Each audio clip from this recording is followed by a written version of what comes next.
Glória a Deus. Abra a palavra de Deus, livro de Neemias, Neemias, capítulo 1, versículo 1, 1 a 4. Neemias. Semana passada falamos sobre avivamento, é muito importante. Hoje pela manhã, a mensagem foi sobre profecias.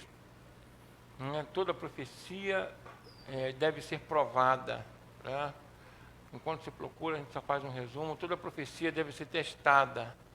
Isso não é pecado, não é errado. A Bíblia manda fazer isso. Porque a maior profecia é a palavra de Deus. Então, se vem algo específico para a sua vida, você tem que ver se foi Deus que falou, se foi a carne de alguém que falou, ou se foi o diabo que falou, né? É muito importante a gente ter essa ideia. Porque o apóstolo Paulo está lá em Atos 16, versículo 16 a 18, na cidade de Filipos, pregando o evangelho do Senhor junto com Silas, e de repente uma menina vinha atrás deles, e essa menina gritando em alta voz, dizendo o seguinte: eis, esses homens que vos anunciam o caminho da salvação, são servos do Deus Altíssimo. Olha o que essa menina disse. Ela disse um fato: eles eram servos de Deus Altíssimo e anunciavam o caminho da salvação, mas estava possuída por um demônio. Então nós devemos vigiar, porque dependendo da fonte, aquela verdade pode envaidecer você, tumultuar a tua vida. Quem está entendendo bem aqui? Não ser no momento que Deus deseja e aí derrubar você. Quem está entendendo bem aqui? Eu vejo muita gente andando de um lado para o outro, e eu entendo que a mensagem foi pregada hoje pela manhã nisso, mas Deus tocou no meu coração para dar uma reforçada. Você não tem que procurar andar atrás de revelação. Você tem que andar atrás da palavra de Deus. A palavra é com clareza. Ela diz assim: lâmpada para os meus pés e luz para os meus caminhos é a tua palavra. Ou seja, quem vai direcionar a tua vida, iluminar o teu caminho, não é uma revelação específica, é a palavra de Deus. Quem entendeu bem aqui? Quem anda atrás de revelação acaba nas mãos de espíritos de adivinhação, demônios, tá? Por isso serão chamados de pitonisa, porque esses espíritos, que eram essas serpentes, piton, que ficavam lá no templo de Atenas, e esses pitons, que eram espíritos malignos, era uma serpente, tudo a ver, que trazia essas adivinhações para essas pitonisas. Então essa menina estava possessa de um espírito maligno e dava lucro aos seus senhores. Então o que acontece? Às vezes você está com um problema, com uma dificuldade, aí fica buscando uma revelação, quando na realidade Deus falou ao teu coração e já disse através da palavra. E aí você não analisa, o diabo aproveita aquilo, e ele, para ganhar a tua confiança, conta até um fato que realmente é verdade na tua vida. Mas é só para ganhar o quê? Tua confiança, porque tudo que vem dele é para derrubar. Quem entendeu bem aqui? Amém? Então fala com o irmão que está falando: nem elogio, aceite do capeta, que é para te derrubar. Quem está entendendo bem aqui? Amém? Olha que essa menina falou um fato. Esses homens que vos anunciam o caminho da salvação, estavam fazendo o que ali? Anunciando o caminho da salvação. São servos de Deus Altíssimo. Qualquer um que ouvisse isso, fala: essa menina está sendo usada por Deus. Olha a verdade. Mas Paulo estava sendo usado por Deus e pelo Espírito Santo e mandou aquele capeta embora. Amém? Então toma muito cuidado com isso em nome de Jesus. Ande atrás da revelação da palavra de Deus, senão vai cair nas mãos do espírito de adivinhação. Aí a sua vida não vai bem, porque às vezes a gente perde muito tempo na nossa vida dando ouvido a espíritos enganadores e doutrinas de demônios. Amém? E o avivamento passa por isso, né? A gente tem que estar ligado, vigiando. Quem achou aí? Glória a Deus. Neemias, capítulo 1, versículo 1. Em diante diz assim: as palavras de Neemias, filho de Acalias, e sucedeu no mês de Quisleu, no ano 20º, estando eu em Suzã, a fortaleza, que veio Anani, um de meus irmãos, ele e alguns de Judá, e perguntei-lhe pelos judeus que estavam e que restaram do cativeiro e acerca de Jerusalém, e disseram-me: os restantes que não foram levados para o cativeiro, lá na província, estão em grande miséria e desprezo, e o muro de Jerusalém fendido, e as suas portas queimadas a fogo. E sucedeu que, ouvindo eu essas palavras, sentei-me, chorei e lamentei por alguns dias, e estive jejuando e orando perante o Deus dos céus. Feche os olhos. Agora, mais uma vez, peço a Deus que fale contigo através dessa mensagem. Pai, em nome de Jesus, quero te louvar e te agradecer por estar aqui com o teu povo nessa noite. E agora, mais uma vez, te pedir que o Senhor venha nos usar como canal totalmente desobstruído, falando aos nossos corações que nós precisamos, necessitamos ouvir para termos esse avivamento que só o Senhor pode trazer para a tua igreja, em nome de Jesus. Amém? Então, Neemias, ele era copeiro do rei. E essa fortaleza era um governo mundial, né? O povo judeu estava escravizado, né? Ainda na Babilônia, só que ali não era mais Nabucodonosor, um governo feito de uma aliança da Média com a Pérsia, que haviam tomado o governo depois de Ciro, e era Artaxerxes o nome ali, esse rei. E alguns judeus que estavam em cativeiro, eles ficaram tanto tempo ali que nasceram no cativeiro, como Neemias, como Esdras, e essas pessoas começaram a ocupar cargos muito bons, cargos elevados, até de governadores, né? E ele era um dos oficiais do rei, ele era copeiro do rei. Para ser copeiro do rei, de um rei mundial, que um rei era tido como se fosse um deus. Para ser copeiro do rei, tinha que ter uma posição muito elevada. Quem entendeu bem aqui? Ele tinha essa posição, essa confiança do rei. E não era sempre que ele chegava diante do rei. Se você ler lá no livro de Esther, até para que Esther chegasse diante do rei, ela precisava de permissão. E não era quando ela queria, era quando tinha escala para ela chegar diante do rei. Isso era a esposa dele. Você imagina um copeiro. Quem está entendendo bem aqui? Amém? Mas ele, diante do povo, é uma pessoa de muita excelência, porque só em estar no palácio já era complicado, porque ele era rei de reis. Deu para entender bem? O mundo existia os seus reis. E esse rei era o que comandava todos os outros. E aí, o que aconteceu? Quando Nabucodonosor invade Jerusalém, que destrói lá Jerusalém e Judá, e que leva cativo o povo, ele levou, na realidade, os principais, os ricos, os nobres, assim como foi Daniel, Sadraque, Mesaque e Abednego e outras pessoas. Mas as pessoas mais pobres de Jerusalém, aqueles que não tinham ofício, não tinham função nenhuma, não sabiam ler nem escrever, que a maioria não sabia, deixou na cidade. Então, se a cidade não tem uma estrutura, e já tinham queimado tudo, né? Roubado tudo, não tinha mais nada, essa cidade, passada de 70 anos, estava, como ele disse ali, em terrível miséria. Deu para entender bem? Estava em miséria, estava em desgraça, porque os reis faziam isso. Quando eles dominavam, eles pegavam os principais, as pessoas que tinham mais cultura, mais condições, de levar para servir. E deixavam os piores lá. Deu para entender? Porque aí, por exemplo, eles ficavam com o melhor, e os piores ficavam lá, porque aquele reino jamais ia se levantar. Deu para entender bem? Inteligente isso, não é verdade? Maldade, mas inteligente. Isso aconteceu agora, só para a gente dar uma olhadinha na história, aconteceu agora na Alemanha, quando na Segunda Guerra Mundial.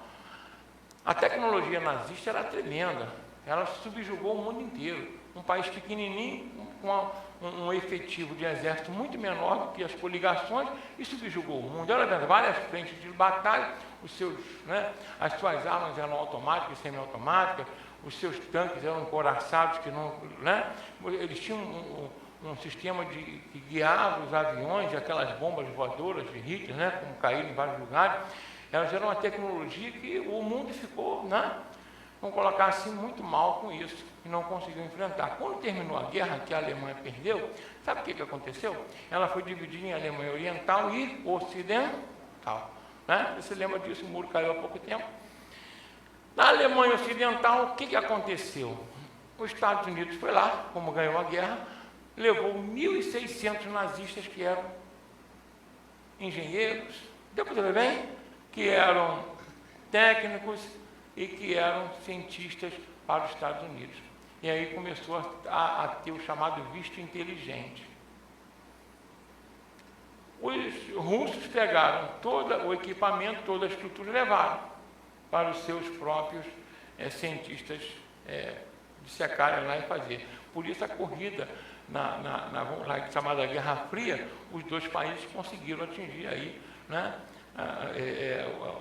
o status de colocar satélites, né, lá em cima, essas coisas todas, e eles cresceram em tecnologia. Então, até hoje acontece isso, não foi só naquela época, não. Quem entendeu bem aqui? Amém? O mundo é assim. Fala com a pessoa que está ao seu lado. Se alguém te derrotar, se o mundo te derrotar, vai ficar com o que é melhor teu e o pior e jogar fora. É assim ou não é? O que Jesus fala? Não é? O que ele fala? Que vós sois o sal da terra e a luz do mundo. Mas se o sal perdeu o sabor, para que serve? Só para ser jogado fora e pisado pelos homens. Então fala com o irmão, não saia da presença de Deus, que você vai continuar sendo sal e tendo valor. Se sair, vai de ralo. Quem entendeu bem, né? Amém? Se sair, fica mal. É ou não é? Ficar junto com o Senhor. Amém? Que aí você vai ter valor, né? Que é engraçado que os outros nazistas foram caçados, e esses 1.600 tiveram visto. É meio complicado isso, né? Mas é a nossa história. E aí o que acontece? O povo que ficou lá em Jerusalém, eram os mais pobres, não tinham cultura, não tinha nada, Jerusalém ficou na miséria, derrotada, acabada. E aí, Neemias vivia no palácio, um homem, né? Vamos colocar assim, com uma condição boa, ele, seus familiares, todo mundo, mas quando ele ouviu Anani, que era o irmão dele, que voltou e disse o seguinte: olha, o povo que está lá está em terrível miséria, as portas do templo queimadas, os muros fendidos. A Bíblia diz que o que Neemias fez? Chorou. Fala comigo, chorou. De angústia. Fala, de angústia e tristeza. Porque ele viu a desgraça do povo, ele estava bem, era o povo dele, ele teve esse sentimento. Quando ele viu esse povo na desgraça, na miséria, ele ficou triste, ele chorou e orou ao Deus dos céus. A Bíblia diz que ele ficou sem comer por dias. Jejuou e orou por aquele povo, mas ele não estava bem? Estava ou não estava? Amém?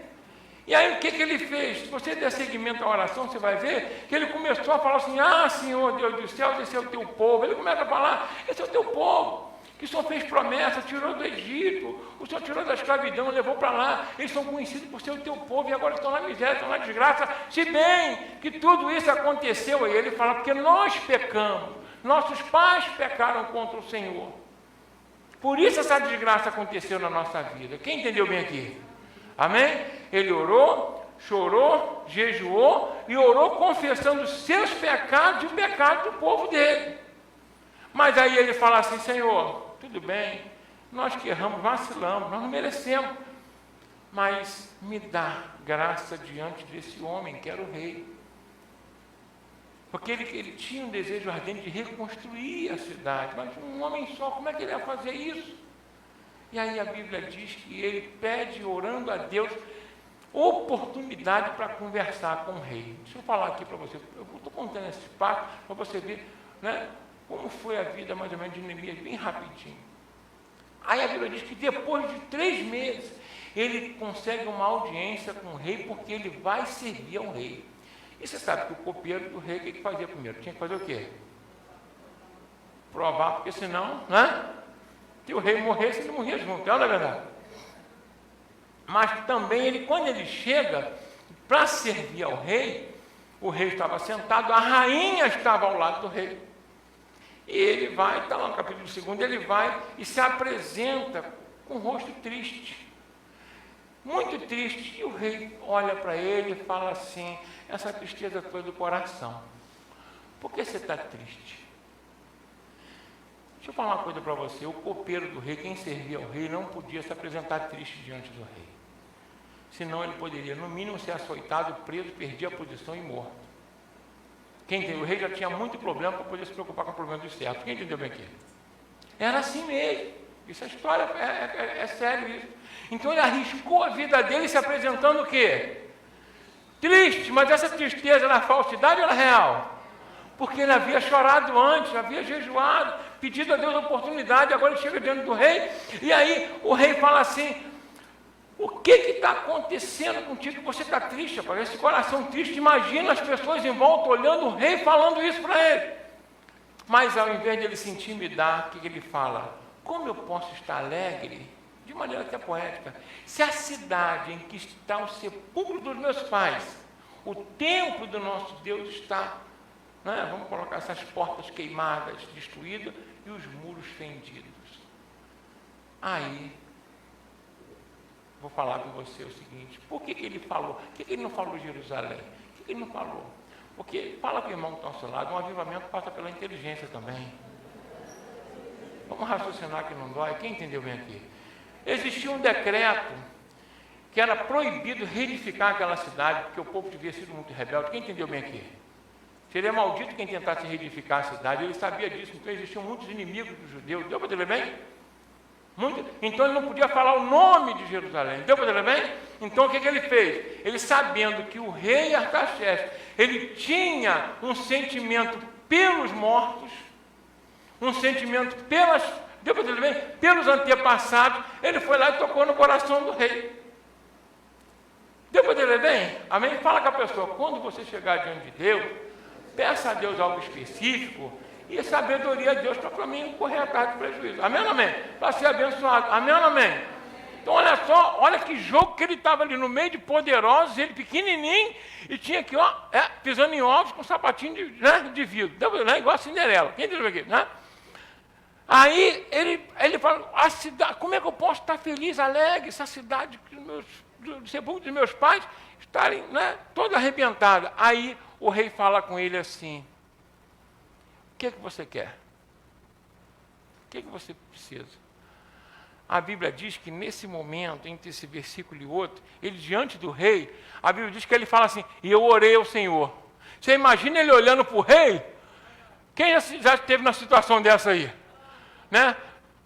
Tendo que resolver alguma coisa, olhando para a pessoa e falando: Senhor, tem misericórdia. Ou não é? Fala com a pessoa: Deus está sempre contigo, te olhando, rapaz. Você às vezes não recebe porque não pede. É ou não é verdade? Amém ou não amém? Deus estava com ele, Deus não concedeu a oportunidade, Deus estava ali do lado dele, ali, ó, com ele ali, ó, né? E aí, vou ver qual é do meu servo. E aí ele fala: Senhor, aí ele falou: e eu orei ao Senhor para me dar sabedoria, para saber pedir. Já tinha chegado até ali, já pensou agora em tornar o balde? É ou não é? Não sei, eu vou ver, vou fazer uma lista. Gente, 3 meses para poder conseguir uma. Tem gente que é assim. Vai na entrevista de emprego, chega lá, não sabe nem o que vai responder. Vai pedir alguma coisa a alguém, não tem. Amém ou não amém? Não sabe nem fazer um orçamento. Como é que Deus vai abençoar desse jeito? Quem está entendendo bem aqui? Amém? Então, fala com o irmão que está falando: se liga aí. Vamos aprender com Neemias, inteligente, capaz. É ou não é verdade? Sabedoria de Deus. Tem que saber o que quer, o que necessita. Eu preciso disso. Aí Deus vai, né? E aí ele orou: Senhor, me ajuda aí. Aí o que ele faz? Senhor, eu preciso. Quando ele ora, aí ele começa a pedir: eu preciso de recursos, que o Senhor me dê carta para os governadores que estão da além do rio, né? Porque há com uma comitiva e eu preciso que eles me deixem passar. Preciso de uma carta do Senhor. É ou não é? Inteligente. 2, preciso que o Senhor me dê carta também ao guarda aí, né? Que guarda o seu tesouro. Porque sem recurso, sem din-din, não dá. Quem está entendendo bem aqui? Amém. Amém ou não amém? Amém? Preciso de muito recurso. E também preciso que o Senhor me ajude a liberar um povo para poder ir comigo, que sozinho não tem como resolver. O pessoal que está lá, né? Sabe nem pregar um prego. Quem entendeu bem aqui, né? Fala com o irmão que está, você também precisa escolher uma equipe boa, é ou não é verdade? Trabalhar com quem não sabe não vai adiantar nada. Preciso fazer essa treliça aqui. Aí junta 30 pessoas para fazer, ninguém sabe soldar. Adiantou o quê? Vai aqui me apurrinhar, comer, beber, bater papo e nada sai. É ou não é verdade? Amém? Não é isso, Bruno? Hã? Amém ou não amém? Amém? Então tem que montar a equipe. Olha só, né? Tudo Deus abençoando ele, mas dando sabedoria, ele pedindo tudo certinho ali. E tudo isso aí com rapidez na frente do rei. E a rainha ao lado, ouvindo. Por quê? Ela podia embaçar o negócio dele. Podia ou não podia? Ele fez questão de dizer na palavra que a rainha estava ao lado. E tinha a comitiva ao lado ali. E o pessoal devia estar perguntando assim: onde é esse negócio aí? É ou não é? Amém ou não amém? Porque não é o pessoal. Aí o que ele faz? Quanto tempo você vai? Ele só pergunta isso: quanto tempo você vai ficar lá? Até o tempo ele tinha que saber o período que ele ia permanecer lá. Porque ele prestava serviço para quem? Para o rei. Tem gente que quer pedir um tempo, não sabe nem quanto tempo. Quanto tempo? Não sei, vou ver aí. Ah, meu irmão. Fala com a pessoa, tu não sabe medir o tempo que você gasta para realizar alguma coisa, quem vai saber? Amém ou não amém? Amém? Fala comigo, Senhor Jesus, me ajuda aí. A gente precisa, é ou não é verdade? Ser mais ágil nisso. Né? O que eu quero dizer com isso? Aí ele vai, pega a carta com o rei, vai lá no guarda que guardava a madeira, pega as cartas para o outro lado, e fala, segundo a boa mão do Senhor, o rei me concedeu tudo. Porque ele não havia orado antes para pedir graça diante do rei? Quando chegou lá, não orou pedindo a Deus também para dar sabedoria sobre o que pedir? Então Deus foi dando condição. Tem gente que quer fazer determinadas coisas, pede até a Deus a oportunidade, mas depois não pede a Deus como eu vou fazer com a oportunidade que o Senhor me deu. Isso é muito sério. Deixa eu falar uma coisa para você aqui. A grande maioria, não sei a porcentagem que eu vou chutar errado, pede muito para Deus. E Deus consegue, mas depois, quando pega o que Deus dá, não tem humildade para pedir a Deus sabedoria para saber o que fazer com o que Deus deu. E aí desperdício e perde. Quem está entendendo bem aqui? Amém? É importante saber por que as pessoas não perguntam.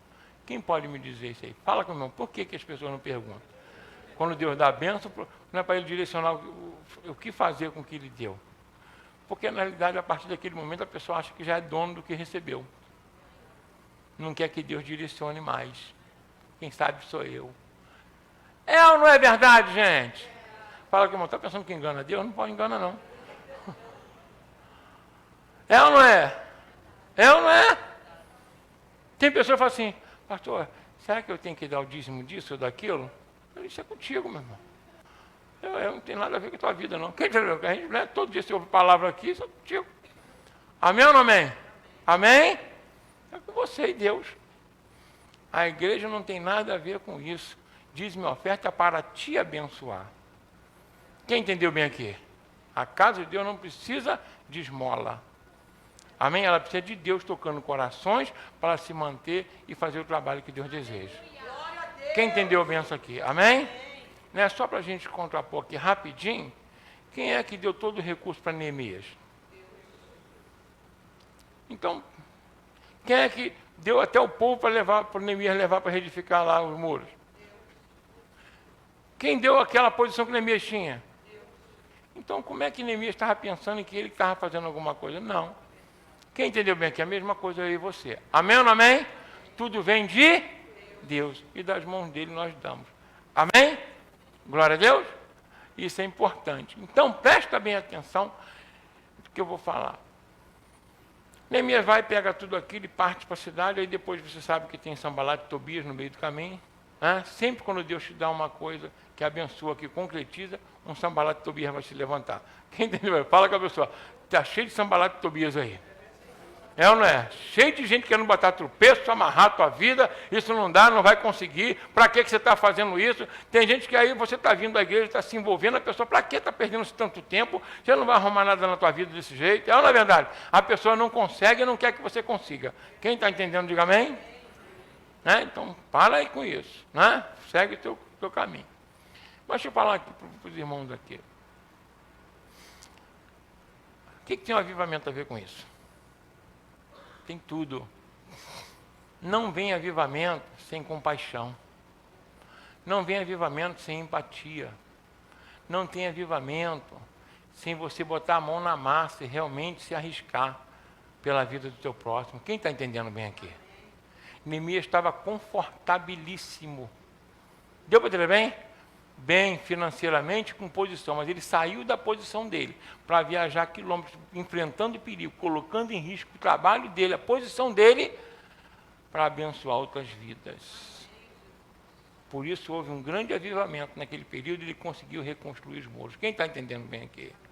Amém ou não amém? Tiago fala assim, pede e não recebe porque não pede. Quando pede, pede, mas para quê? Gastar nos seus próprios deleites, buscar os seus próprios interesses. Neemias não jejuou para si. Neemias não orou para si. Ele orou para o povo que estava perdido. Avivamento não vem quando eu peço a Deus para Deus arrumar uma porta de emprego para mim. Avivamento não vem para a minha vida quando eu peço a Deus uma cura, uma libertação. Avivamento não vem para mim para restaurar meu casamento, isso não é avivamento. Avivamento é quando eu não busco meus interesses, mas os interesses do reino de Deus. Quem está entendendo bem aqui? A maioria, me perdoa, não vocês aqui, graças a Deus, não, em nome de Jesus, amém, amém? Fala para você, não você, mas a grande maioria só fica na presença porque ou para ganhar ou para não perder o que tem. É ou não é, gente? Pastor, você é chatinho demais. Não, eu estou falando a verdade para você. Amém? A gente busca pelos nossos próprios interesses. Aí eu faço uma pergunta. Neemias teve compaixão do povo? Teve. Ele só ficou na compaixão? Hein? Ah, o povo está na miséria, está na dificuldade. Gente, você não tem noção de como o povo está difícil aí fora. Eu tenho. Você tem? E o que a gente está fazendo? Será que a gente tem dobrado o joelho, orado e chorado como Neemias? Para a salvação desse povo que está lá fora, nas drogas, na prostituição? Hein? Que avivamento? Não, vai andar morto. Mortinho. Porque eu vou falar uma coisa para você, uma coisa quando nós recebemos a palavra de Deus e recebemos Jesus no nosso coração, glória a Deus por isso. Aleluia, isso é um grande passo. E depois o Senhor estrutura a nossa vida. Amém? Quantos aqui já foram abençoados por Deus? Quantos aqui chegaram nesse ministério e hoje está melhor do que quando chegou? Levanta a mão. Mas será que a gente vai ficar? Negue-se a si mesmo e tome o quê? Opa! Então eu também tenho cruz? É. Então presta bem atenção, a cruz de Cristo é algo maravilhoso, porque ela me dá tudo que eu preciso, vida, alegria, paz com Deus, perdão dos pecados. E a minha cruz serve para quê?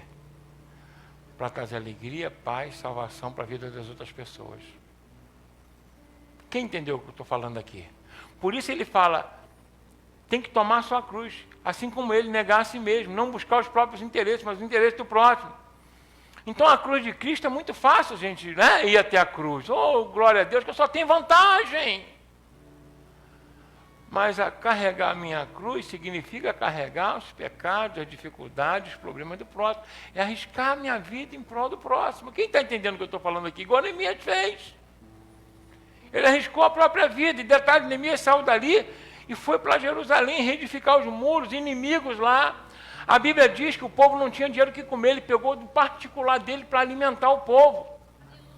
Todos os dias, quem estava trabalhando, ele mandava matar um novilho, um boi para poder comer. Ele falou, eu peguei do meu particular. Para poder...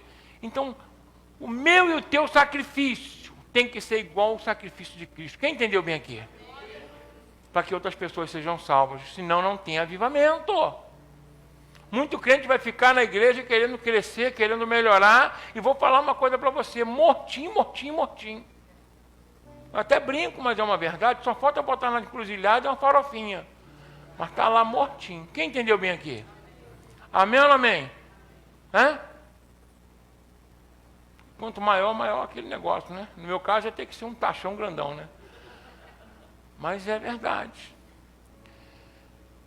Deus quer que cada um de nós tomemos a nossa cruz. Quem entendeu bem aqui? Amém? Nós fomos até a cruz. Agora nós temos que seguir Jesus. E para seguir Jesus, o que eu preciso fazer? Pegar a minha cruz. Negar a mim mesmo. Negar o meu conforto, meu lazer, meus recursos, os talentos que Ele me confiou. Agora para salvar a vida do próximo. Aí vem o avivamento. Sem esse sacrifício não tem avivamento. Amém? Talvez você dê a pessoa, eu vou sair daqui muito feliz. Vai. Mas eu vou falar uma coisa para você. Lá em Neemias, capítulo 8, versículo 9 e 10, mais na frente, ele pede o sacerdote Esdras para poder ensinar o povo a ler. E começam a ler a Torá lá para o povo. Tá? Aí sabe o que acontece? O povo, quando começa a ouvir a palavra de Deus, eles começam a chorar. E quando eles choram de arrependimento, porque entenderam que toda a miséria que aconteceu na vida deles foi por causa deles mesmos. Quem entendeu bem aqui? E é um grande arrependimento. E eles começam a reconstruir. E aí, Neemias fala o seguinte para eles: não vos entristeçais, porque hoje é um dia de alegria. Porque Deus está ouvindo o choro de vocês, que vocês estão arrependidos e vocês hoje entenderam. E aí ele fala, e Deus está alegre. E a alegria do Senhor é a vossa força. Quem quer sair fortalecido de hoje daqui? Então, às vezes, alegrar o coração de Deus é chorar. Senhor, eu posso fazer mais. O Senhor Jesus foi para a cruz por mim, Neemias, né, quase morreu, e vários outros. Pelo povo, o que eu estou fazendo por uma alma? O que eu estou fazendo por uma pessoa? Quero avivamento, quero unção? Só vai ter se tiver choro. Quem entendeu bem aqui? Se tiver desejo de realmente fazer o que Jesus mandou. Assim como o Pai me enviou, eu envio a vós. Quem deseja um verdadeiro avivamento na vida aí? Fica de pé, quem deseja esse avivamento. Né? Só depende de você. Amém? Sei que você entendeu. E vou falar uma coisa para você. O teu chamado, o teu ministério é pessoal e é intransferível. Como assim, pastor? Eu vou ser não vou ser mais duro, não. Vou falar o que Jesus falou. Então não vou ser duro. Estou sendo o que ele está falando. Quem quer saber o que Jesus falou antes de tomar a cruz? Aquele que não aborrece pai, mãe, esposa, filhos, irmãos, por amor de mim, não pode ser meu discípulo. Por isso que eu digo, o teu ministério não dá para ter procuração para outro. Quem entendeu bem aqui? É você, individual. Tinha um louvorzinho antigamente, um louvorzão, né? Tem louvorzinho, que dizia assim, ó, caminhando eu vou para Canaã. Quem se lembra disso? Caminhando eu vou para Canaã. E aí falava o quê? Se você não vai, fala com a pessoa que está se você não vai, não impede a mim.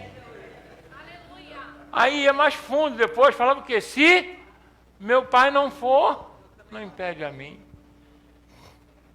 Se meu pai não for, não impede a mim. Eu me lembro, era garoto. Aí o pessoal ficava assim, glória a Deus, caminhando eu vou para Canaã. Então, o seu ministério é pessoal e é intransferível. Você não passa para a mãe, para o pai, para o marido, para a esposa. Não, é teu.